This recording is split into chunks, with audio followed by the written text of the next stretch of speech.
Hey guys, Alex Chemarov here, Movements for Life. We're going to have a little bit of a restorative segment here where we're going to go over a couple different areas that we can help the body function a little bit better. So we're going to look at things like soft tissue, mobility, and activation. We do have a sequence of events that we go through here to prepare the body for our workouts, whether it's going to be our private setting or our large group. Everything's always going to follow that particular sequence, and there is a method to the madness to help the body be able to absorb the workout that we're about to do. So we're just going to go through some of the more common areas, and some of this may be review, some of it may not, might just be a tweak, but hopefully you guys can get a couple of nuggets or pearls that you can pull from this that can help take your kind of restoration or regenerative types of movements that you do on your workout to another level. All right, so we're going to start, nothing new, soft tissue foam rolling the calf, and we have a couple of different tools that we utilize depending on your sadistic level. So basic foam rollers come in all shapes and sizes and colors and densities, so that all comes into play. We also have a lacrosse ball, and we also have a PVC pipe. It's actually taped and wrapped for a little bit more traction. But that said, I'm going to start with the calf, and we're going to work our way over the next couple of weeks and months into other parts of the body. So the calf is going to be a very common area that we see that is very often gunky and jacked up. It's also one of the more important ones because it is right near the foot. The foot is the first thing that hits the ground, and as Gary Gray says, if the foot wasn't important, it would only be one bone, one big block.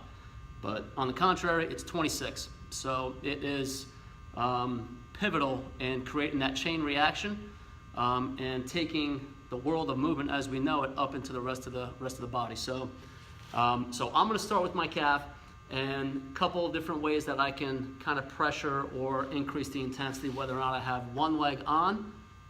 This is kind of level one, nothing too vicious, nothing too crazy. I could then put my opposite ankle, cross it, and I can now start to kind of roll. I prefer to kind of move my body over the roller when I do my calf this way, kind of east and west, side to side, as opposed to I see a lot of kind of sawing motion. And there's going to be different techniques. I don't want to say one is wrong or better or worse. For me, over all my years that I've been doing this, which started back in the 90s for me, I just kind of tweaked and perfected based on what works for me and what works for my clients. So I find a slower pace, being able to kind of relax the tissues. If I go too fast or if it's too tender or too painful, I actually might end up creating more tension, where I want to try to create a more inhibitory or relaxing response throughout the muscle. So I like to pick a spot on my calf. I'm just above my Achilles now, and I'm just rolling, like I said, side to side or east or west. And then what I'll do is I'll roll forward an inch, and then I'm just going to continue kind of combing through the muscle, and I want to seek out and find, areas of tension or knots, or, depending on history, if you've had, injuries, surgeries, things like that, that'll all come into play in terms of how your tissues feel. So this is level two. My hips are down. I can intensify it even further on the foam roller by raising my hips up in the air. And now that is going to create, think like a 3-point stance, right? I have each hand on the ground and then my ankle that's on the roller. So this would be the most aggressive for my calf without changing, going onto a PVC pipe or another tool. So again, I'm just going to make my way side to side, up and down, and I'm going to make my way all the way to the knee. A little bit on foam rolling or self-myofascial release. It does work on the mechanical tissues, so it does work on the muscular system, the fascial system, and influencing all the connective tissue that comes into play by working on all the areas of tension.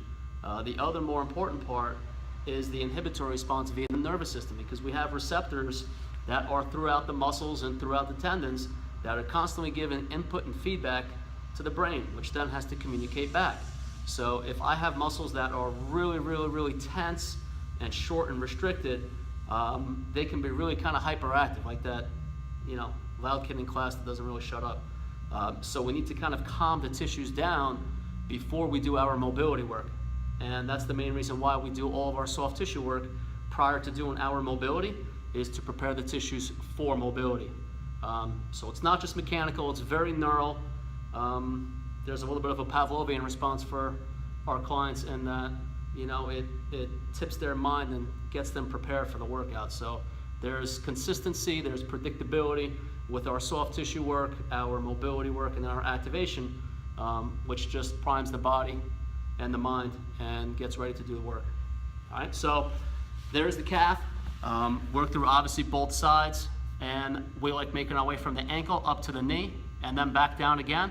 You don't have to spend a ton of time doing that. Just take your time with it. Don't go too fast. That's probably the biggest thing that I do see, is that everybody just flying through it too quickly. So take your time with that. Work through it nice and slowly. It definitely can be tender and painful. So just make sure as you're doing it, you're as relaxed as possible. So enjoy, have fun, and it'll feel really good if those of you have never done it. So works awesome for clients, believe it or not, with knee pain, hip, back pain, because as I mentioned earlier, the foot is the first thing that hits the ground. So if the foot is skewed and is compensatory, then all the chain reactions further up the chain will be distorted. So you can influence a lot of different stuff all the way up to the neck and shoulder by alleviating foot and ankle compensation. So enjoy, have fun with it. See you next time.